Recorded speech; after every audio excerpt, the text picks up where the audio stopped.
a déclaré. C'est pas ce moyen. Moi qui niveau psychologue, eh oui, moi confirmé que tu fille avec un trouble mental. Comment c'est menti? Voir l'extrait des minutes de greffe du tribunal de première instance de Port-au-Prince en date du 21 janvier 2015, compte 7. Pour aller plus loin, Pasteur Amel Lafleur avait même changé le prénom de Stéphanie en Esther. Voir les déclarations des témoins au cabinet d'instruction, il a exigé à la mère de l'éternel de venir accomplir des tâches domestiques chez lui et d'apporter des produits alimentaires et de l'argent chez Lycée pour ce traitement. Ils n'ont utilisé que des manœuvres frauduleuses pour soutirer de l'argent et des services.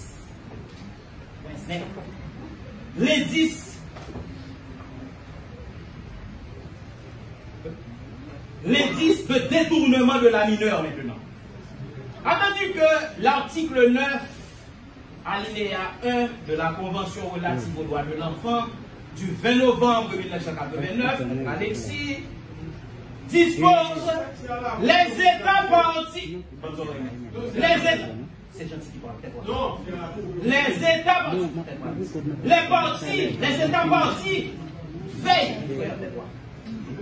Les États partis veillent à ce que l'enfant ne soit pas séparé de ses parents contre leur gré magistrat, à moins que les autorités compétentes ne décident sous réserve de révision judiciaire et conformément aux lois et procédures applicables que cette séparation est nécessaire dans l'intérêt supérieur de l'enfant.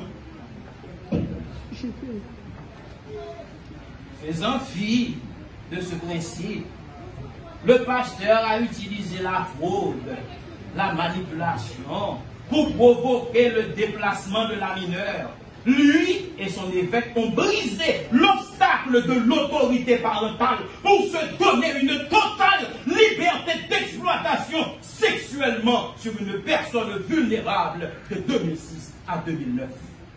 Le pasteur Amel Lafleur et son évêque Michael Lissin ont manipulé la mère de la mineure d'alors en la faisant croire que sa fille était en proie à une possession démoniaque. Cette mère aimante, zélée, non intellectuelle et croyant fortement en son pasteur, ne désirait que la survie de sa fille et de sa famille. Voici ma première partie sur la jeunesse des faits. Lors d'une veillée de nuit tenue en son local Cisadelma 19 à l'époque, le lundi 12 juin 2006, le pasteur Amel Lafleur, feignant d'être chevauché par le Saint-Esprit, ordonna à Micheline Jean-Pierre, mère de la mineure Stéphanie Jean-Pierre, de la lui confier, afin de la libérer d'une possession démoniaque. Il expliqua à la dite mère que des démons s'étaient emparés du corps de son enfant à l'insu de tous. Ainsi, en recourant à des manœuvres habiles pour persuader la mère de la mineure sur l'existence de cette malaise imaginaire, il décida de l'interner sous son leadership. Il prétexta qu'il chassera ces légions de démons ou diabratiens de l'esprit de la fille au fin de l'épargner d'une mort imminente. Il a même confié que son Saint-Esprit tentera les possibles pour la sauver ainsi que toute sa famille. Au cours de cette nuit fatidique, le leader évangélique se mit à parler en langage incompréhensible et qu'après chaque rafale de déblatération, un autre acolyte explique à l'Assemblée ce que lui, il comprend. Pourtant, dans la matinée de ce même lundi 12 juillet 2006, la mineure, alors âgée de 15 ans, venait de clôturer cet examen de la 3e secondaire. Ce cauchemar d'éternement durera 3 longues années et fut ponctué de viols, d'agressions sexuelles, de sévices, de coups et blessures et surtout la perte de 3 longues années. Point 1. Un détournement de mineur suivi de viol. Au lendemain, soit le mardi 13 juin 2006, vers les 6 heures du matin, le pasteur, en la non-présence de la mère de l'enfant, la conduisit chez lui à Delma 75, où il l'emprisonna dans une chambre. Là, elle passa une journée entière, alitée sur un sac et forcée de jeûner. Il lui administra dans l'après-midi une potion en recette qui l'affaiblit physiquement. Le soir venu, il veut donc Catimini dans la chambre pour la violer sauvagement en grommelant un langage impénétrable avec sa Bible en main. Le lendemain du viol, soit le mardi 14 juin 2006, face au refus de la mineure de se laver et pour s'accorder une impunité pour son viol, il se fit aider par de jeunes adeptes dévoués à sa personne qui la baignèrent de force. Suite à ces faits, il appela la mère de la mineure pour lui laver le cerveau en lui disant: depuis hier soir, c'est Jean-Pierre des mots dans ta petite toi. Pas oublier, non, c'est Jean-Pierre, c'est moi. Des mots dans pile menti, oui, c'est moi, non. Depuis où, ouais, mais on seul menti. Des mots à tout rentrer sous. En tant qu'homme de Dieu, moi-même mettons en garde. Ainsi, ces faits relatés constituèrent le premier acte de viol perpétré sur la mineure. Les journées du 12, du 13 et du 14 juin 2006 sont décrites, représentèrent pour elle les 3 premières marches d'une interminable descente vers une cascade tumultueuse de violation de ses droits. Point 2. Déplacement de la mineure, torture et viol répétés. Le pasteur Amel Lafleur, immédiatement après son vol perpétré au cours de la nuit du 13 au 14 juin 2006, la transféra chez son prophète et évêque Michael Jean Lissin, le mercredi 14 juin 2006. Là, elle a connu des journées,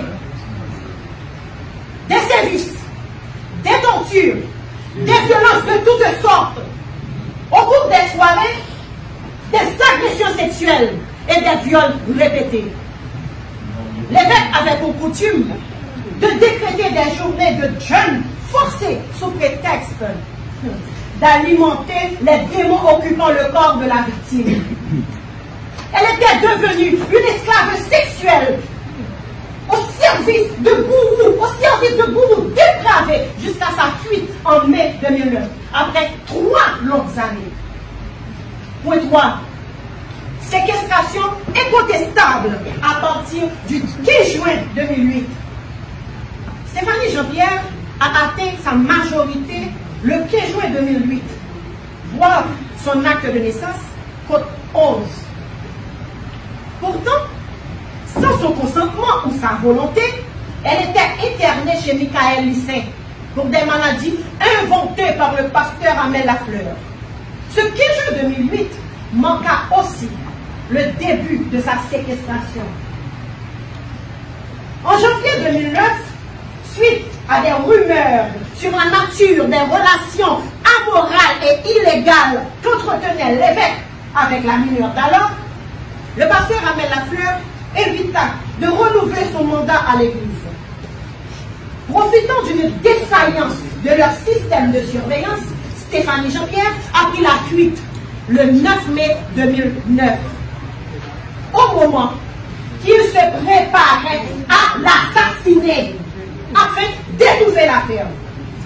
C'est pourquoi, magistrat, les parents à cette époque avaient porté plainte contre le pasteur Amel Lafleur, voire la plainte qui a été déposée en 2009, côté numéro 14. Numéro 14. Excusez-moi, magistrat, je suis un petit peu ému. Ça fait tellement longtemps que j'attendais ce jour. En 2014, elle déposa une plainte au parquet de Port-au-Prince, au parquet du tribunal de première instance de Port-au-Prince contre ses bourreaux. Des instructions furent réalisées par la juge et pastoresse Denise Papillon, qui s'était volontairement déporté de la connaissance du dossier. Ensuite, le pasteur Amel Lafleur, quoique culpé au cabinet d'instruction, avait cité au tribunal correctionnel la victime. Il exigeait des dommages et intérêts de 1 500 000 goules. Mais le juge William Morin, siégeant au tribunal correctionnel, pasteur également, s'était déporté de l'affaire. Puis, la conduite du dossier fut confiée au juge instructeur Jedilien Fanfan. Depuis, le pasteur Amel Lafleur ne cesse de persécuter la victime via cette campagne médiatique. Après les mésaventures que la victime avait connues sous le leadership de pasteur Amel Lafleur, elle a bouclé ses études, elle a bouclé ses cycles d'études scolaires et universitaires avec honneur et mérite, sans jamais consulter ni médecin, ni psychologue, ni psychiatre pour des troubles mentaux. Voire attestation du lycée Marie-Jeanne, du collège Carl Sepadi et badge du barreau de Port-au-Prince. Voici notre deuxième partie qui se concentre sur l'appel interjeté par pasteur Amel Lafleur et Michael Lissem. Entendu qu'en date du 3 août 2017, par acte de l'huissier Simon Jean-Louis, près de la cour d'appel de Port-au-Prince, les avocats de pasteur Amel Lafleur et Jean-Michael Lissem ont signifié au greffe de la cour de Port-au-Prince leur assignation contre l'ordonnance de renvoi du tribunal de première instance de Port-au-Prince, rendue le 17 février 2017 par le juge Joseph Jedilien Fanfan, signifié le 24 juillet 2017, dans laquelle assignation figurent les reproches que voici.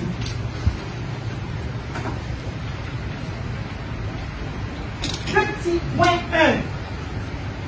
Sur l'absence de mention du réquisitoire d'informer. Attendu que les appelants ont déclaré sans aucun texte à l'appui que le second juge instructeur n'a pas été saisi par un réquisitoire d'informer. Attendu que la juge pastoresse Denise Papillon s'était volontairement déportée du dossier. Suite à ce déport, le doyen du tribunal de première instance, conformément aux articles 97 et suivants du décret du 22 août 1995 sur l'organisation judiciaire, avait choisi un autre juge pour la poursuite de l'instruction. Voir l'ordonnance de dessaisissement de la juge Denise Moïse Papillon, code numéro 1. Attendu que le second juge, désigné par le doyen du tribunal de première instance, ne le saurait au moyen de nouveaux réquisitoires. Il ne s'agissait pas d'une nouvelle affaire. En l'espèce, le fait par le second juge d'instruction de n'avoir pas été saisi par un nouveau réquisitoire ne rend point nulle son ordonnance. La note jurisprudentielle numéro 2 au bas de l'article 64 du Code des instructions criminelles dispose: est à l'abri de toute censure l'ordonnance de l'instruction criminelle contre laquelle il n'est évoqué la violation ou l'omission de formalités essentielles prévues par la loi à peine de nullité. De plus, sur la première page de l'ordonnance de renvoi, le second juge instructeur a fait mention du réquisitoire daté du 28 juillet 2016, vu que c'était la même affaire. Pourquoi la Cour d'appel de Port-au-Prince écartera cette observation pour être non fondée? Point 2. Sur l'identification du témoin et sur son absence de prestation de serment. Attendu qu'il est de principe, l'œuvre du juge d'instruction est à l'abri de toute censure, même lorsque certaines formalités essentielles auraient été violées ou omises. Pour qu'elle soit frappée de nullité, il faut un texte pénal le précisant. Contrairement à la remarque des appelants, l'identité du témoin Banel Das a été clairement établi par la présentation de la citation qui lui a été signifiée. Ensuite, l'identité du dit témoin n'a jamais été contestée par aucune des parties. À la deuxième page de son procès-verbal d'audition, il est écrit au premier paragraphe qu'il a prêté serment de dire toute la vérité. Attendu que la note jurisprudentielle au bas de l'article 62 du Code d'instruction criminelle, annoté par Jean Vandal, l'arrêt du 7 juillet 1941 dispose: le Code d'instruction criminelle n'exige pas que devant la chambre d'instruction comme devant la juridiction de jugement, le serment soit prêté à peine de nullité.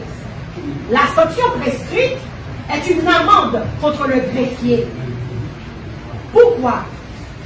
La Cour d'appel de Port-au-Prince rejettera à nouveau cette observation qui ne cadre aucunement avec les prescrits de la législation régissant la matière.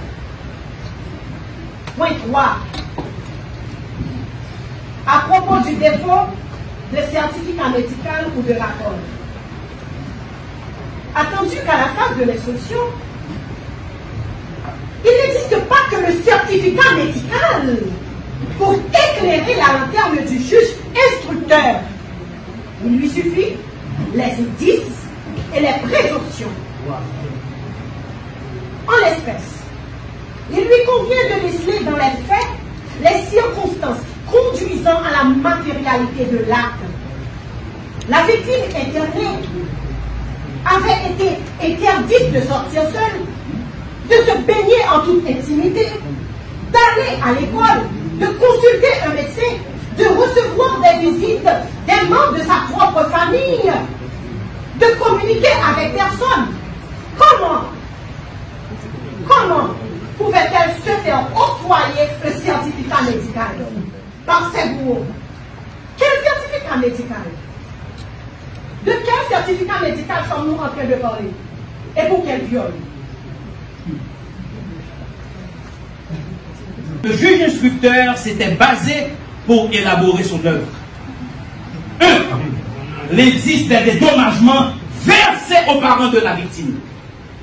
Attendu que le pasteur Amel Lafleur a déclaré avoir versé aux parents de la victime via leur avocat, Maître Morancy, Noé à l'époque, la somme de $50 000 comme dédommagement. Laquelle déclaration a été soutenue par le pasteur Renaud Lanois et la pastoresse Michael G. Joseph. Pourquoi a-t-il déclaré avoir versé de l'argent s'il n'était pas fautif? Voir procès-verbal d'audition de Michael G. Joseph, page 5, code 16. Voir procès-verbal d'audition du pasteur Amel Lafleur lui-même à la page 9, code 9. Voir ordonnance du juge instructeur, page 9 également, code 13. Voir procès-verbal d'audition du pasteur Renaud Lanois, page 2, code 15. Une autre présomption ou indice grave considéré par le juge instructeur, un mode de preuve lui permettant de procéder par déduction. Attendu que cette histoire de dédommagement a été vigoureusement démentie par Maître Noé Morancy, invité au cabinet d'instruction.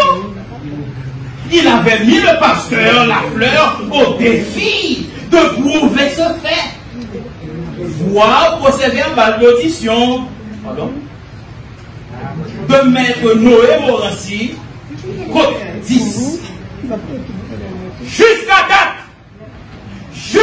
date, la preuve de ce dit dédommagement n'a jamais été versée ou apportée par le pasteur Amel Lafleur, ce qui prouve qu'il est un fief menteur. Point 2. Indice de séquestration et de torture à partir de la majorité. Attendu que le 15 juin 2008 manqua le passage de la minorité à la majorité de Stéphanie Jean-Pierre. Exerçant en tant que pasteur et évêque une autorité certaine sur leurs fidèles, ce qui aggrave leur cas. Amel Lafleur et Michael Lisset n'ont pas jugé nécessaire de demander à Stéphanie Jean-Pierre son consentement relatif à son éternement. Elle était devenue majeure. Elle était sous la contrainte. Attendu que la séquestration est l'action de priver quelqu'un illégalement et arbitrairement de sa liberté.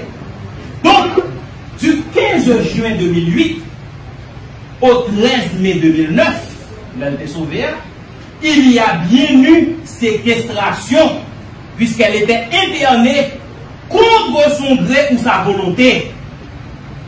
Si les parents manipulés par le pasteur Amel Lafleur pouvaient décider à sa place, à sa minorité, il en était tout autrement lors de sa majorité. L'indice de séquestration est plus qu'évident. 3. L'indice de l'éternement sans raison et sans soumise sous tutelle. Attendu que le pasteur Lafleur n'a jamais pu fournir la preuve de la possession démoniaque et des troubles mentaux dont il a dit. Il n'a jamais pu. Il n'a jamais été établi que l'intimé se fut trouvé dans l'impossibilité de pouvoir seul à ses intérêts en raison d'une altération médicalement constatée, de ses facultés mentales, de nature à l'empêcher à l'expression de sa volonté. Légalement, il n'y avait aucune tutelle. Pourtant, le pasteur Amel Lafleur décréta son internement le jour de son dernier examen en 3e secondaire. Par la suite, les résultats indiquaient son admission en classe supérieure. Les importants. Alors, si effectivement elle était malade, elle ne saurait progresser scolairement. Elle n'a jamais doublé même une classe. Après sa fuite en 2009, en mai 2009, elle reprit brillamment ses études. Actuellement, la voici, licenciée en droit, et elle a fait le droit pour ce dossier. Elle n'a jamais été traitée pour le diagnostic fomenté par le pasteur Amel Lafleur. Avec votre permission. Levez, parlez.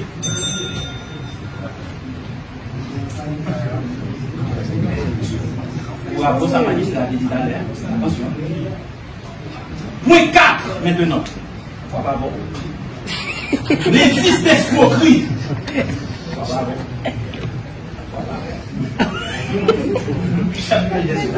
L'indice d'escroquerie. Avez-vous que le pasteur Amel Lafleur et son évêque se sont comportés en escrocs? L'indice de détournement de la mineure maintenant. Attendu que l'article 9, alinéa 1 de la Convention relative aux droits de l'enfant du 20 novembre 1989, annexé, dispose les États partis. C'est gentil qui parle. Les États partis. Les États partis veillent. Les États partis veillent à ce que l'enfant ne soit pas séparé de ses parents contre leur gré magistrat, à moins que les autorités compétentes ne décident sous réserve de révision judiciaire et conformément aux lois et procédures applicables, que cette séparation est nécessaire dans l'intérêt supérieur de l'enfant. Faisant fi de ce principe, le pasteur a utilisé la fraude, la manipulation pour provoquer le déplacement de la mineure. Lui et son évêque ont brisé l'obstacle de l'autorité parentale pour se donner une totale liberté d'exploitation sexuellement sur une personne vulnérable de 2006 à 2009. Le pasteur Amel Lafleur et son évêque Michael Lissin ont manipulé la mère de la mineure d'alors en la faisant croire que sa fille était en proie à une possession démoniaque. Cette mère aimante, zélée, non intellectuelle et croyant fortement en son pasteur, ne désirait que la survie de sa fille et de sa famille. 6. La mission du juge instructeur. La recherche des indices. Attends-tu que le juge instructeur, pour faire œuvre qui vaille, a besoin de présomption et d'indices suffisants et concordants pour bien utiliser ces indices ou présomptions, le dit juge n'a qu'à compter sur leur renforcement. De plus, il n'est pas tenu pour rendre son ordonnance d'adopter la position du parquet, d'expert ou autre. En espèce, c'est ce que le juge d'instruction a fait. Attendu que l'arrêt du 10 novembre 1986 dispose, la mission du juge d'instruction,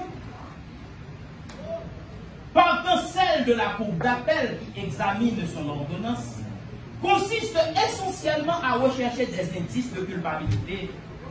Le juge d'instruction, qui a examiné les pièces, recueilli les dépositions des témoins, étudié les circonstances, est souverain appréciateur des faits analysés.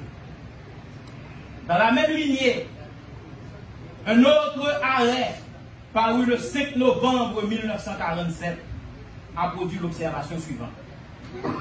Est suffisamment motivée la décision qui, après avoir fait la critique des dépositions de certains témoins, se base sur des présomptions pour condamner une partie prévenue. Attendu que l'arrêt du 10 juillet 1989 l'enseigne, la mission des juridictions d'instruction consiste à rechercher des présomptions, indices et charges suffisantes de nature à motiver soit la prévention, soit l'inculpation. En l'espèce, c'est ce qu'a fait l'irréprochable juge instructeur Jodimien Fanfan. Pourquoi?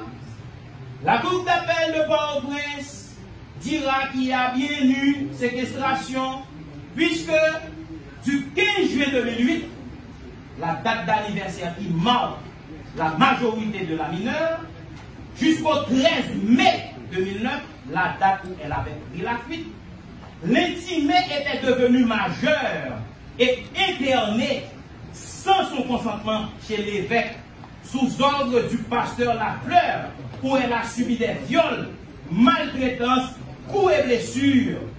Une sacrée mémoire ampliative qui est censée y avoir réponse à réquisitoire ministère public là que avocat pasteur Amelio a jugé bon pour rédiger. Et c'est mémoire ça qui était lu.